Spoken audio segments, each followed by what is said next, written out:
Esse é o primeiro episódio da série Investigação Paralela, onde investigaremos mistérios que chocaram o país. Meu nome é Felipe Benck. Eu sou Henrique Zingano, e nesse episódio vamos investigar o que parecia ser apenas um sequestro, mas tornou-se uma novela policial que se estende até os dias de hoje, com diversas mortes de pessoas relacionadas ao caso e envolvimento de figuras que se tornaram proeminentes no cenário político nacional. Tendo conexão direta com os maiores escândalos de corrupção já vistos na história do país, as investigações sobre o caso ainda não tiveram fim. Roda a vinheta.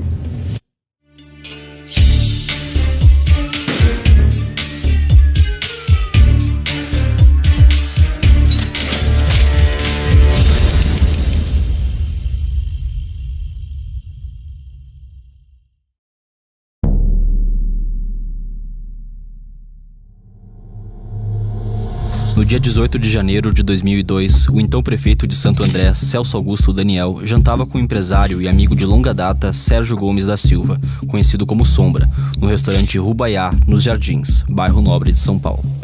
Ficaram cerca de 2 horas no restaurante. Depois ambos saíram no carro de Sombra, uma Mitsubishi Pajero fortemente blindada, em direção a Santo André, no ABC Paulista. Porém, o carro nunca chegou ao seu destino. Testemunhas dizem que viram o carro de Sombra passar em alta velocidade, no que foi seguido por 3 carros. Uma caminhonete Chevrolet Blazer, um Volkswagen Santana e um Fiat Tempra. Tá, vai dar morte aí, né? Vai ter.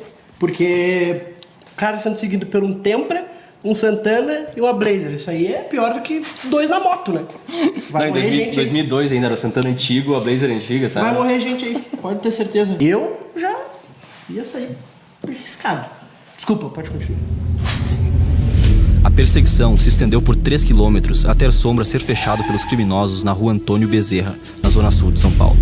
6 homens armados desceram dos carros e começaram a atirar em direção à Mitsubishi de Sombra, atingindo o para-brisa e o lado do passageiro com vários disparos. Porém, a forte blindagem impediu que os tiros penetrassem no carro. Os criminosos abriram as portas da Pajero, levaram Celso Daniel para o interior de um dos veículos e saíram em fuga. Sérgio Sombra foi liberado no local sem nenhum ferimento, quando então ligou para a polícia. 2 dias depois, na manhã de domingo, o corpo de Celso Daniel é encontrado por moradores da região no meio de uma estrada de terra no município de Juquitiba, a mais de 100 quilômetros de Santo André. Celso Daniel foi encontrado usando uma calça jeans. Sua cueca estava ao avesso. Seu corpo apresentava diversas marcas de tiros e sinais de tortura, como escoriações e queimaduras. Os braços e pernas estavam contraídos, o que na linguagem técnica se chama de espasmo cadavérico. Isso significa que antes de morrer houve sofrimento, tortura e terror na vítima. Na autópsia, foi constatado que primeiro Celso sofreu uma lesão próximo ao ouvido esquerdo. Este ferimento pode ter sido causado na hora do sequestro. Horas depois, teria sido queimado nas costas com um cano de revólver e atingido por estilhaços de bala de uma arma disparada perto de seu corpo. Ele ainda apresentava lesões na boca, no braço e na coxa. O primeiro tiro entrou pelo seu peito e saiu pela axila. O segundo atingiu seu ombro direito.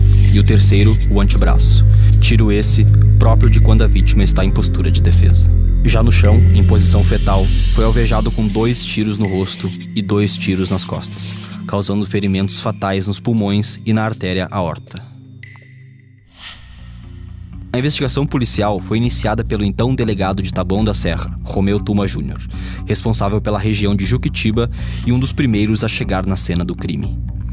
Após intensas investigações, o inquérito foi transferido para o DHPP, Departamento Estadual de Homicídios e de Proteção à Pessoa.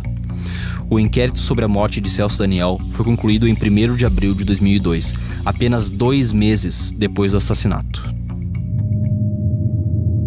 Segundo o relatório final da polícia, 6 pessoas de uma quadrilha da favela do Pantanal, da zona sul de São Paulo, cometeram o crime. O inquérito policial concluiu que os criminosos sequestraram Celso Daniel por acaso, frustrados por perderem de vista seu alvo original, um empresário paulista. O que passa a acontecer poderia ser roteiro de um filme de Hollywood. O assassinato de Celso Daniel mudaria a história de uma cidade e abalaria um país inteiro. Uma série de mortes suspeitas davam indícios de que o crime não foi apenas um sequestro mal executado. A primeira morte relacionada ao caso foi de Dionísio Severo em abril daquele ano. Dionísio era especialista em sequestro e foi apontado pelo Ministério Público como peça-chave do plano. 2 dias antes do sequestro de Celso Daniel, Dionísio Severo fugiu do presídio em que estava de maneira cinematográfica. Um helicóptero foi sequestrado por Gleison Gomes Souza, conhecido como Bola, criminoso conhecido da região, e o filho de Dionísio, que na época era menor de idade. Apontaram um revólver na cabeça do piloto e o obrigaram a fazer um resgate no presídio José Parada Neto, em Guarulhos, São Paulo. Ao pousar dentro do presídio durante a hora do almoço, 2 homens entraram no helicóptero. Um deles era Dionísio. O helicóptero então pousou no município de Embu das Artes, onde os criminosos seguiram caminhos distintos. 2 meses depois, Dionísio foi preso em Alagoas por assaltar um banco. Após as investigações encontrarem indícios de que ele também havia participado do sequestro de Celso Daniel, Dionísio prometeu aos investigadores contar tudo o que sabia sobre o assassinato do então prefeito de Santo André. Mas a promessa nunca foi cumprida. Dionísio conversava com sua advogada no parlatório do presídio quando foi morto com 60 facadas por um grupo de presos. Diz que a maioria das facadas eram na bunda. Sabe o que quer dizer facada na bunda? Tu sabe? Sei. Já foi preso? Não, mas eu li sobre isso. Ah, tá. Não sei o que é. Quer dizer que o cara era um traidor. São facadas de raiva. Ia ser o X9, né? O famoso X9, delator. Ia entregar os caras. O próprio. E ele morreu, então. E ele morreu. 60 facadas. Após a quebra de sigilo do telefone que Dionísio usava no presídio, descobriram uma intensa troca de ligações com um policial da delegacia de narcóticos, chamado Otávio Mercier. Ele foi ouvido pela corregedoria e disse que não sabia nada sobre o caso. Otávio foi morto a tiros pouco tempo depois, dentro de casa. Sérgio Orelha, homem que escondeu Dionísio em sua casa depois da fuga do presídio até o dia do sequestro, foi encontrado morto carbonizado em um porta-malas de um carro. Irã Moraes Rédua, o primeiro agente funerário a chegar em Juquitiba, foi morto com 2 tiros quando colocava compras no porta-mala do carro. Antônio Palácio de Oliveira, o garçom que serviu Celso e Sombra no jantar na noite do sequestro, também foi morto. Ele era o garçom habitual da dupla, que frequentava o restaurante regularmente, sentando sempre na mesma mesa. Antônio de Oliveira possuía documentos falsos e tinha recebido em sua conta bancária um depósito de R$60 mil. A procedência do dinheiro nunca foi identificada. Na noite de sua morte, o garçom foi perseguido por 2 homens quando dirigia uma moto. Foi agredido com um chute, perdeu o controle e colidiu com um poste na altura do número 2000 da Avenida Águia de Aia, na zona leste de São Paulo. Embora nada tenha sido levado, a polícia registrou o caso como roubo seguido de morte. A única testemunha que declarou à polícia ter presenciado a morte é o também garçom Paulo Henrique Brito. Ele foi assassinado no mesmo local 20 dias depois, com um tiro nas costas. O cativeiro, no suposto cativeiro lá que o Celso Daniel ficou, eles encontraram documentos que tinham um selo do restaurante Rubaiá. Então... Tinha alguma ligação. Tinha alguma coisa aí entre os garçons. Bom, e o pessoal que fez o sequestro. Eu tô vendo aqui que quem tem a mínima ligação com esse caso morre, né? É o que parece. E tu quer fazer vídeo sobre. Entendi. Morreu também, poucos anos depois, o legista Carlos Del Monte Printes. Segundo a polícia, a morte foi por asfixia, provocada pela ingestão de medicamentos. Porém, os médicos do IML não chegaram à conclusão sobre a causa-mortes. Carlos Del Monte Printes havia feito o laudo que constatou que Celso Daniel foi brutalmente torturado antes de morrer. Ele afirma que a morte do ex-prefeito ocorreu entre as 10 horas de sábado e as 2 horas da manhã de domingo. Em entrevista no programa de Jô Soares, o legista confirmou que Celso Daniel foi brutalmente torturado e que foi proibido de falar do caso publicamente. Mas eu senti muita pressão política fora do governo, de esclarecer como um crime comum, de não dar crédito àquilo que eu falava. E aí eu fui proibido de falar pelo diretor do Instituto Médico Legal. Bem mais tarde, depois que eu comuniquei o fato ao Ministério Público, eles alegaram que era para minha proteção. O médico legista viria a morrer 1 semana depois dessa entrevista. Em depoimento, o médico diz ter sido censurado, pois contrariava a versão oficial apresentada pelo inquérito. A autópsia era de extrema importância para as investigações, pois já se havia encontrado o possível cativeiro e o carro em que Celso Daniel foi colocado durante o sequestro, podendo-se comparar os pelos encontrados no carro com os recolhidos no exame. Porém, as investigações tomaram outro rumo e a autópsia foi ignorada. Legista com 21 anos de experiência e mais de 20 mil autópsias realizadas, Carlos Del Monte Prince era responsável por todas as autópsias de casos importantes nos últimos 18 anos. Na época, ele dirigiu o setor de tanatologia do Instituto Médico Legal de São Paulo. Após defender a versão de tortura, diz ter sido rebaixado do cargo, passando a cuidar da oficina de tafonomia, estudo de corpos em estado de putrefação.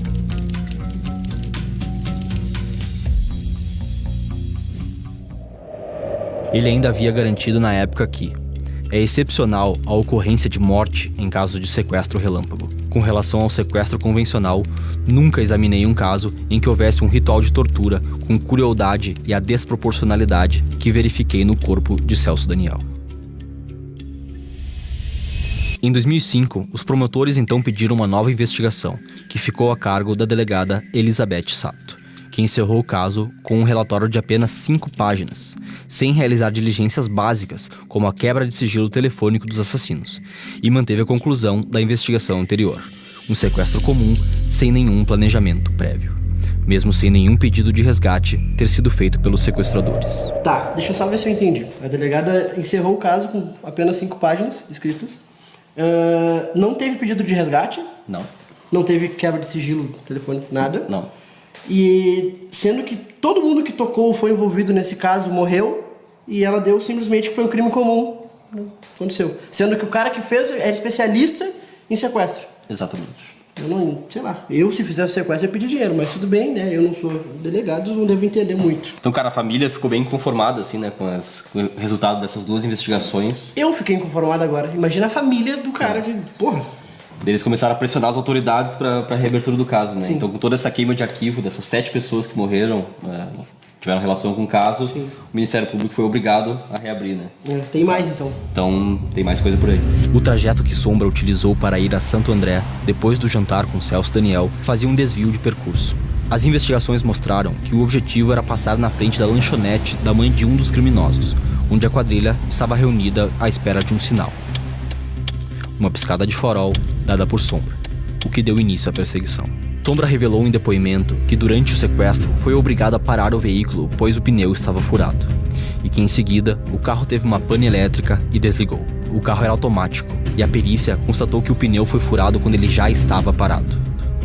A perícia também averigou que, apesar dos tiros, o carro funcionava normalmente. Por que então as portas estavam destravadas? Essa pergunta nunca foi respondida. Eu respondo essa pergunta aí. A porta não estava travada porque o Sombra estava envolvido no caso. Simples, não precisa ser nenhum Sherlock Holmes para isso aqui. Sombra mudaria sua versão para a polícia diversas vezes. Além do processo de coautoria do assassinato, Sombra foi denunciado em mais 2 ações criminais pela promotoria. Uma por corrupção e a outra por fraude em licitações com outras 2 pessoas. O então secretário de Serviços Municipais de Santo André, Klinger de Oliveira Souza, e o empresário Ronan Maria Pinto. Ronan era sócio de empresas de ônibus, construção civil e coleta de lixo na região. O empresário era responsável por 40 dos 123 contratos de transporte público de Santo André e dono de 17 empresas do setor em 2002. Um de seus sócios nessas empresas era Osias Vaz, e foi para a casa dele que Sérgio Sombra foi logo depois que deixou a delegacia na noite do sequestro de Celso Daniel. Osias frequentava regularmente um salão de beleza na favela do Pantanal, cuja cabeleireira era irmã de Perninha, encarregado da pintura dos ônibus das empresas. Na funilaria de Perninha, um dos funcionários era o menor acusado mais tarde de roubar a Blazer usada no rapto do prefeito de Santo André. Seria coincidência a proximidade desse empresário com quem esteve envolvido no sequestro do prefeito? Claro, é pura coincidência. É coisas da vida. Ailton Alves Feitosa, o outro preso que foi levado de helicóptero do presídio junto com Dionísio, disse em depoimento que Dionísio havia sido resgatado para cumprir a tarefa de queima de arquivo de um peixe grande e que um amigo de Celso seria o responsável por atrair o prefeito para uma armadilha. Quando o helicóptero pousou em Embu das Artes, Feitosa se escondeu na Casa de Bola e depois foi para o bairro Jardim Maria Sampaio, no município de Campo Limpo. Perto do prédio havia um orelhão, cujo número foi encontrado anotado na casa de um dos garçons do restaurante Rubaiá. Feitosa havia sido preso e revelado o endereço onde foi encontrado pela polícia um cartão, que era o primeiro vínculo material de toda a investigação entre Dionísio e os sequestradores. O telefone de Itamar Messias dos Santos, um dos líderes da quadrilha da favela do Pantanal. Para o Ministério Público, Feitosa afirmou que uma pessoa importante da Prefeitura de Santo André havia se reunido com eles naquele endereço. Dionísio era o elo de ligação entre a quadrilha da favela do Pantanal e Sérgio Sombra. Segundo o próprio Ministério Público, Sombra havia escolhido Dionísio para comandar o sequestro. Dionísio e Sombra foram vistos juntos na prefeitura antes do assassinato. Antes de virar criminoso, Dionísio havia trabalhado de segurança na prefeitura de Santo André. Antes de virar empresário, Sombra também trabalhou como segurança na cidade. Tu vê os elos de ligação entre os Sombra é bandido mal, velho. Já tem o nome, né? Sombra. Sombra. A quadrilha de Sombra, Klinger e Ronan era conhecida como os Três Mosqueteiros. Segundo o Ministério Público, eles estavam desviando dinheiro em um esquema ilegal comandado por Celso Daniel. O dinheiro seria destinado a campanhas eleitorais, mas também fizeram o trio enriquecer rapidamente. A quadrilha fraudava licitações e cobrava propina de empresários da região. A deputada Mara Gabrilli, filha de um dos empresários extorquidos, conta que Sérgio Sombra e Klinger iam armados na casa de seu pai cobrar o dinheiro. Empresários da cidade confirmaram em depoimento que entregavam dinheiro diretamente à Sombra e que ele coletava mensalmente valores que variavam entre 40 e 120 mil reais. Testemunhas afirmam que Celso Daniel guardava sacolas de dinheiro dentro de seu apartamento. Esse dinheiro então era repassado a Gilberto Carvalho, que também estava envolvido no esquema de desvio na prefeitura da cidade. Na época da morte de Celso, Gilberto Carvalho era chefe do gabinete de Lula e amigo pessoal do ex-prefeito, vindo a ser ministro da Secretaria-Geral da Presidência no governo de Dilma Rousseff, além de encabeçar a América Livre, a revista do Foro de São Paulo, instituição que prega abertamente a Revolução Socialista na América Latina, sendo o próprio Gilberto Carvalho representante do governo Lula na organização. Sabe o Foro de São Paulo? Aquele... Que não existe? Que o Brasil Paralelo fez uns documentários, Sim, sabe? Alguns sim. da... Acho que é Congresso o nome. Engraçado, né? O troço tava como uma investigação policial e tem que ter PT no meio, né? Incrível isso. Houve uma ação civil pública em que Gilberto Carvalho foi réu. Notícias nos autos do processo relatam que ele fazia o transporte do dinheiro arrecadado pelo esquema de corrupção em Santo André para a sede do Partido dos Trabalhadores. Gilberto Carvalho era conhecido na cidade como o Homem do Carro Preto. Em uma só leva, ele havia transportado mais de R$1 milhão. 1,2 bilhões de reais em 2000 e poucos, cara. 2002. Muita grana. Ele era o homem do carro preto, né? Adivinha qual era o carro dele? Qual? Um Corsa Bola. Só que tava de chinelo, cara, com muita grana, andando de Santana, tempo em Corsa. Porra. Existem gravações entre Gilberto Carvalho e Sérgio Sombra falando sobre o andamento das investigações. Vou agora. Marcamos umas 6 horas na casa da DC, vamos ter uma conversa. Conversar um pouco sobre a nossa tática essa semana, né? Porque nós vamos ter que ir pra contra-ofensiva. Eu vou falar com os meus advogados amanhã. Tá. A ideia é colocar essa investigação sob suspensão de justiça. Arrumar um jeito de... Acho que esse é um bom caminho. Outro diálogo que Gilberto Carvalho foi flagrado nas investigações foi entre ele e o ex-deputado e advogado do PT na época, Luiz Eduardo Greenhalgh, e mostram a preocupação com o depoimento de um dos irmãos de Celso Daniel. Olha, deixa eu te falar. Oi. Eu tenho que ir. Tá chegando a hora do João Francisco ir depor. E antes do depoimento, quero conversar com você para ele não destilar ressentimentos lá, entendeu? Pelo amor de Deus, isso vai ser Tá fundamental. Tá bom? Tem que preparar bem isso aí, cara. Que não dá certo. mais... Tá, tudo bem. Que esse cara vai nos... Aham. Sacou? Sacou a paulada? Tá tudo armado, velho. Greenhalgh disse aos irmãos de Celso Daniel, na semana seguinte da morte do ex-prefeito, que o mesmo não havia sido torturado, fato que continuou a afirmar mesmo depois dos exames feitos pelo legista Carlos Del Monte Printes. Greenhalgh havia sido designado pelo PT para acompanhar as investigações. Nessa função, segundo os irmãos de Celso Daniel e o médico legista, Greenhalgh dificultou as investigações, pressionando os delegados do DHPP para que o inquérito fosse concluído como crime comum. Greenhalgh chegou a afirmar para a imprensa que rasgaria o diploma e renunciaria ao seu mandato se Celso Daniel tivesse sido torturado e se o crime tivesse sido planejado. Ele rasgou já? Como? Tem foto do...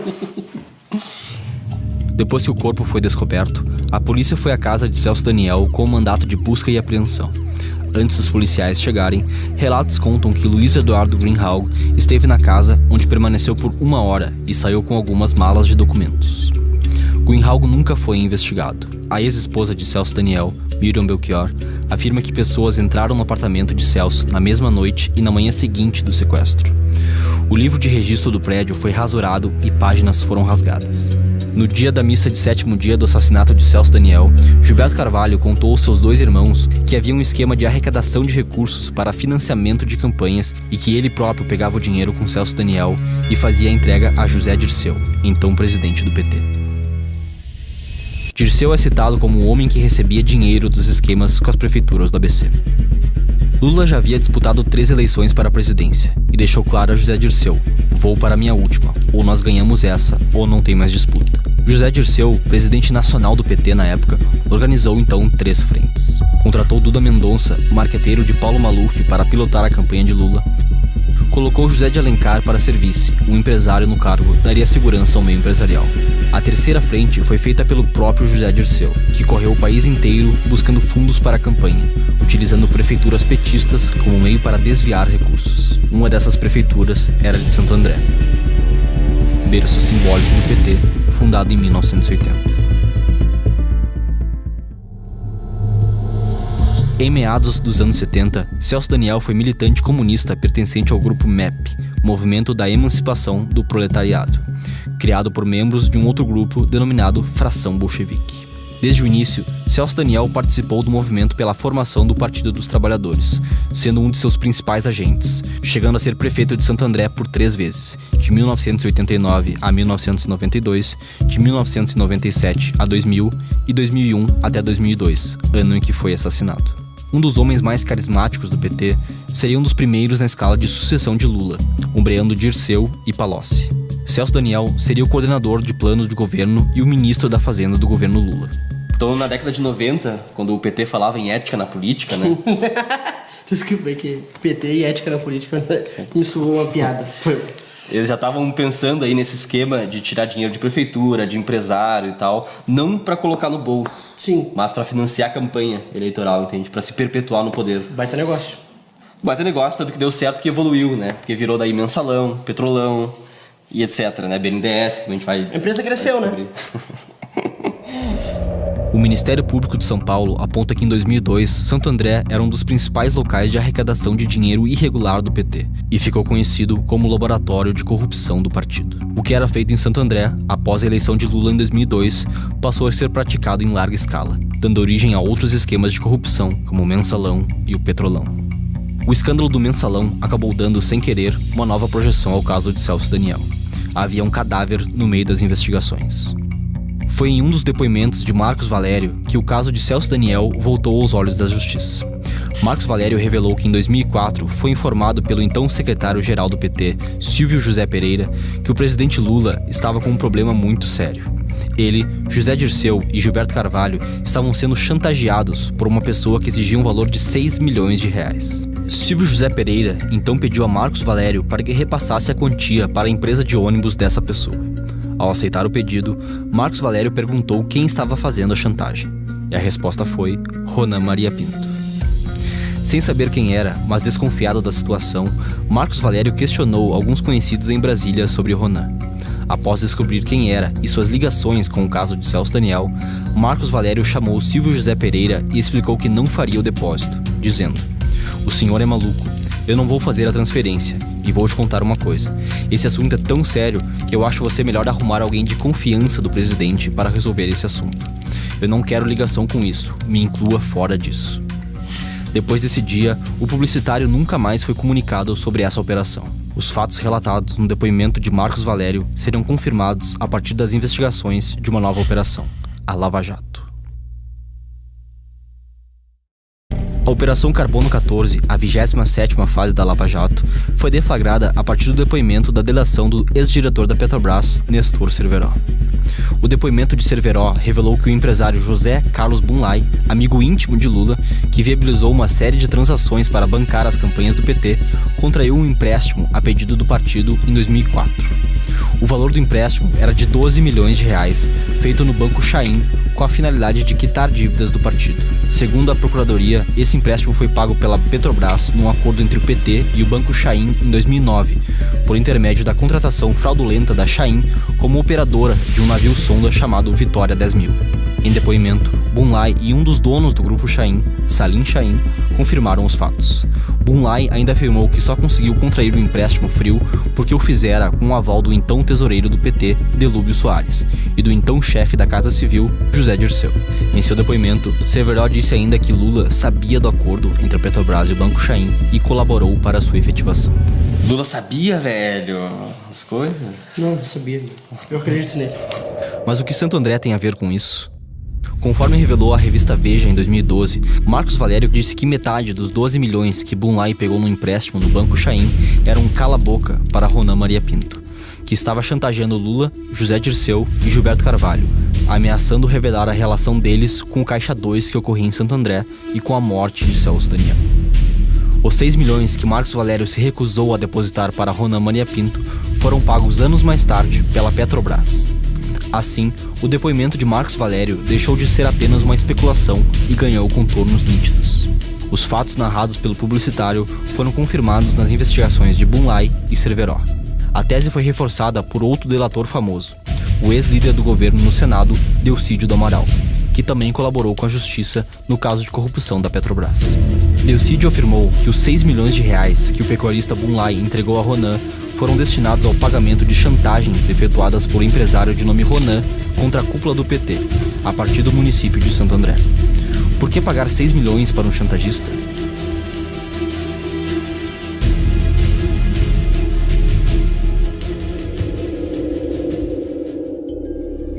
Pouco tempo depois, Ronan Maria Pinto comprou o jornal O Diário do ABC. O jornal era conhecido por investigar esquemas de corrupção no ABC paulista, tendo alvo principal as empresas de Ronan.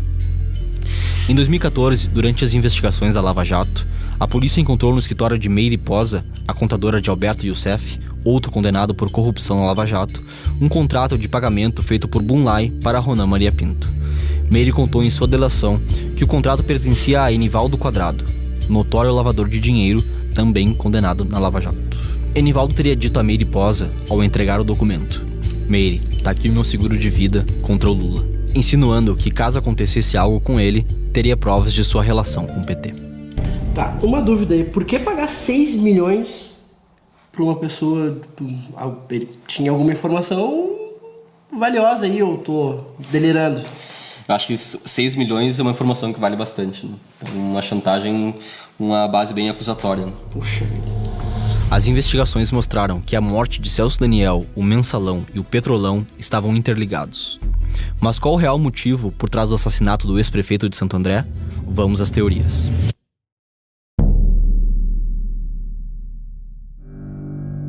A primeira teoria é sustentada pelos irmãos de Celso Daniel. Segundo eles, o ex-prefeito de Santo André, apesar de ser conivente com a corrupção para o partido, começou a não permitir os desvios dos recursos quando percebeu que o dinheiro não estava indo para a campanha de Lula e sim para enriquecer empresários e membros do partido. Eles afirmam ainda que Gilberto Carvalho, então chefe do gabinete de Lula, entregou um dossiê a Celso Daniel apresentando indícios de enriquecimento ilícito de Sombra, Klinger e Ronan. Parte desse dossiê foi encontrado no apartamento de Celso Daniel por seus irmãos após a sua morte. Segundo o legista Carlos Del Monte Prince, o método de tortura utilizado sugere que os criminosos queriam obter informações de Celso Daniel. Este seria um indício de que os sequestradores queriam saber onde estavam os dossiês que denunciavam o enriquecimento ilícito da quadrilha, e por isso não simplesmente o assassinaram no momento do sequestro. Por essa teoria, é possível concluir que a atitude de Celso perturbava a alta cúpula do PT, que em ano de eleição estaria preocupada com a imagem do partido. Um escândalo de corrupção seria fatal nas chances de Lula chegar à presidência. Então, a partir disso, após descobrirem onde estavam os dossiês, assassinaram Celso Daniel. Levando em consideração todos os indícios de ligação do partido com o crime e que figuras importantes do PT tentaram desviar o foco das investigações e pressionar para que a conclusão fosse no sentido de crime comum, a teoria de que Celso Daniel foi morto a mando de políticos do PT ganha muita força. Afinal, por que pagar milhões de reais a um chantageador se a informação dele era falsa? É curioso observar que os primeiros a falar em crime político foram os próprios membros do PT. Com o calendário eleitoral próximo, Foi José Dirceu o primeiro a declarar que assassinaram 2 prefeitos do PT e seria irresponsável não explorar politicamente a tragédia. José Dirceu se referia a Antônio da Costa Santos, o Toninho do PT, assassinado a tiros 4 meses antes de Celso Daniel. Toninho era então prefeito de Campinas, outra cidade importante do interior paulista. A viúva do ex-prefeito de Campinas disse em depoimento que Toninho havia denunciado um contrato de recolhimento de lixo com superfaturamento de 30% e de licitações fraudulentas para a construção do metrô de superfície de Campinas, que jamais entrou em funcionamento no valor de 80 milhões de dólares. Depois de sua morte, o caso teve pouca repercussão, pois foi ofuscado pelas notícias que pararam o mundo no dia seguinte de seu assassinato, o 11 de setembro de 2001, quando as Torres Gêmeas desabaram em um ataque terrorista nos Estados Unidos. Evidências apontam que nesses 2 casos houve algum tipo de insurgência da vítima contra um esquema ilegal de desvio de recursos. Celso Daniel teria descoberto e tentado impedir o enriquecimento ilícito da quadrilha de Sombra, Klinger e Ronan. Sombra teria arranjado a morte de Celso Daniel para proteger os esquemas de desvio do PT a mando do próprio partido. Paulo Roberto Costa, ex-diretor da Petrobras, preso na Lava Jato, diz que temia por sua integridade física e cita o caso Celso Daniel como exemplo. Eu tenho medo. Porque nós estamos falando com gente muito graúda. Às vezes não tem histórico de violência, né, a princípio. Celso Daniel. Mas você acha que é do time deles lá?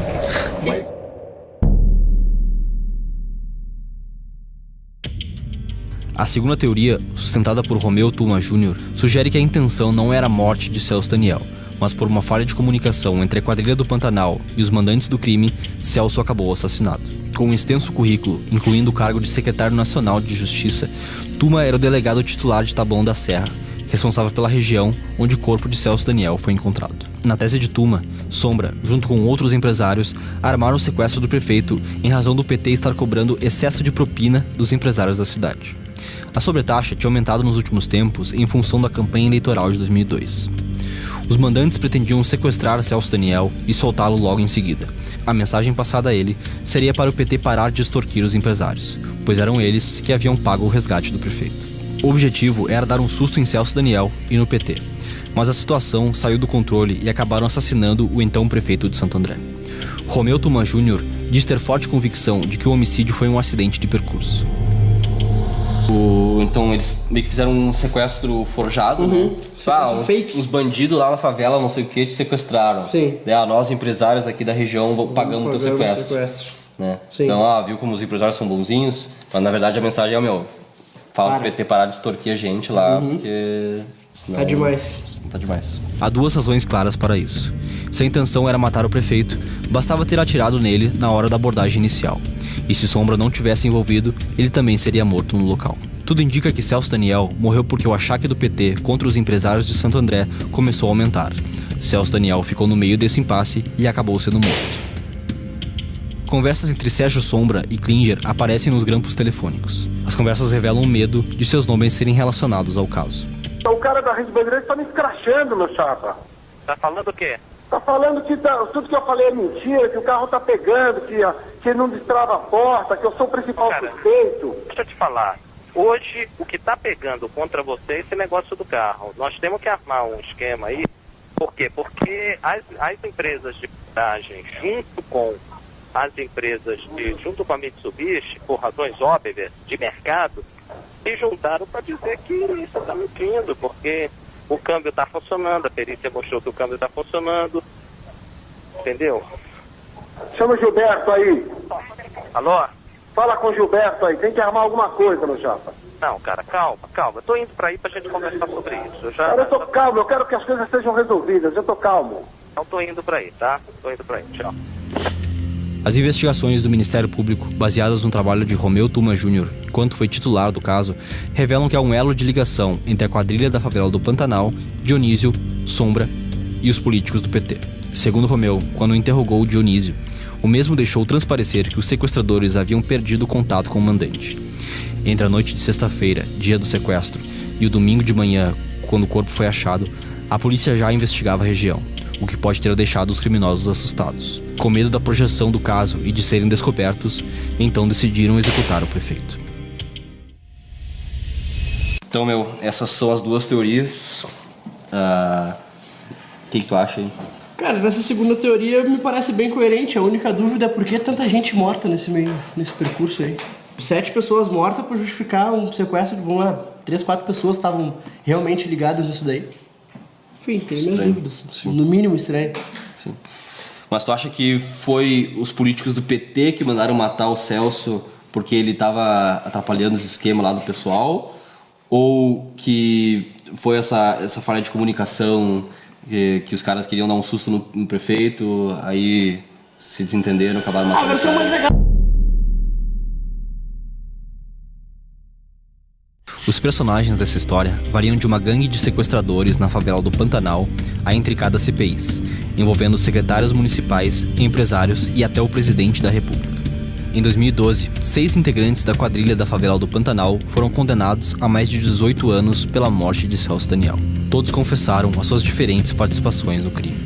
Apesar de figurar como réu, o único não julgado nesta ação foi Sérgio Sombra.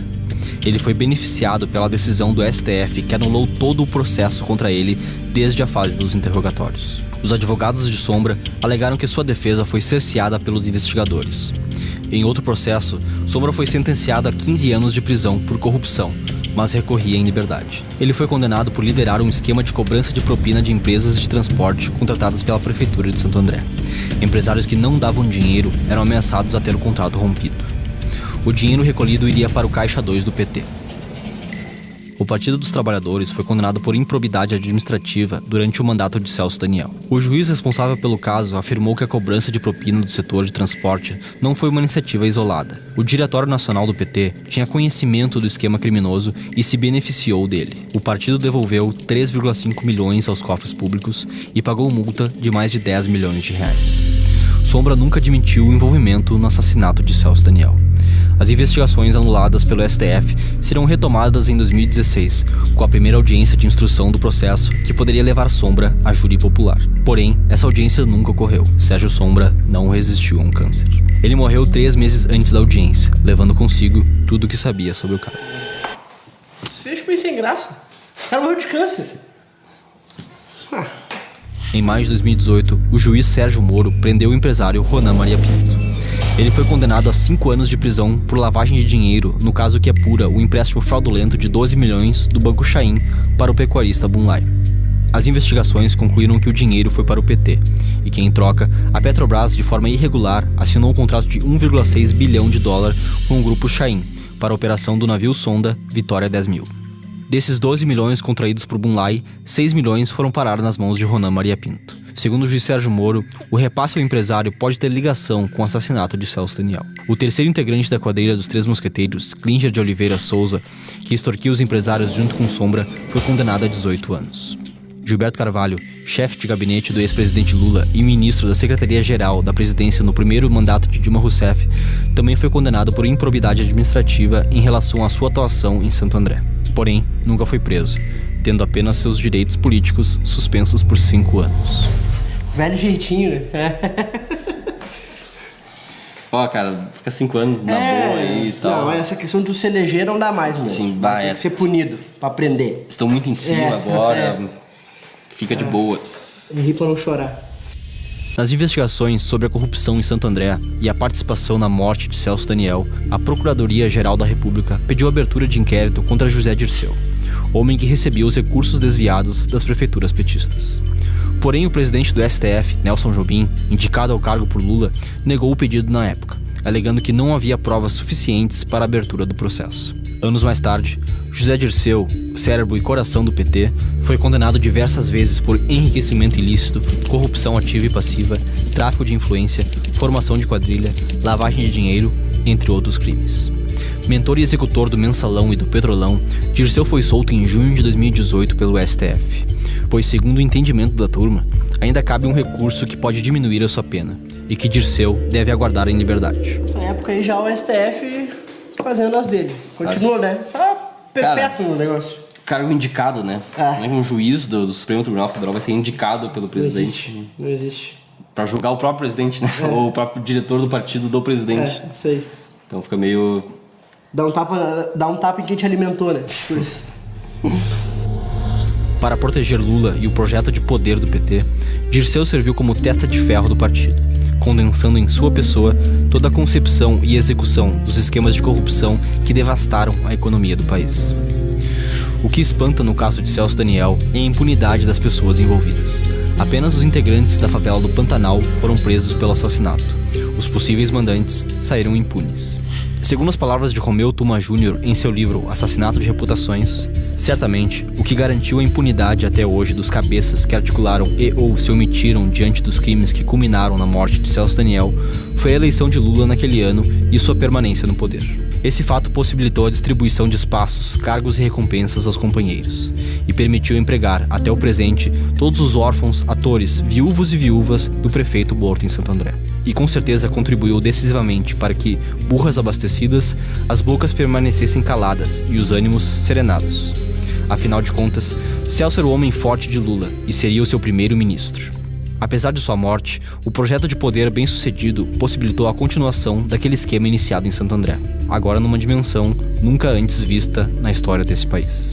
Sua morte, portanto, não foi em vão. Então, cara, a gente tem o claro envolvimento do PT nessas duas teorias, né? E eles claramente obstruíram a justiça diversas vezes, utilizando diversas pessoas para isso, né? O advogado deles e tal. Então o PT está envolvido nisso, a gente só não sabe aí como é que se deu essa trama, né? Esse caso ainda está correndo, a justiça ainda está investigando ele. O juiz Sérgio Moro, a última movimentação que ele deu foi em 2016, quando ele prendeu o Ronan Maria Pinto. Mas esse caso ainda está rolando, esperamos aí que talvez um dia ele seja solucionado, né? Mas por enquanto o mistério permanece.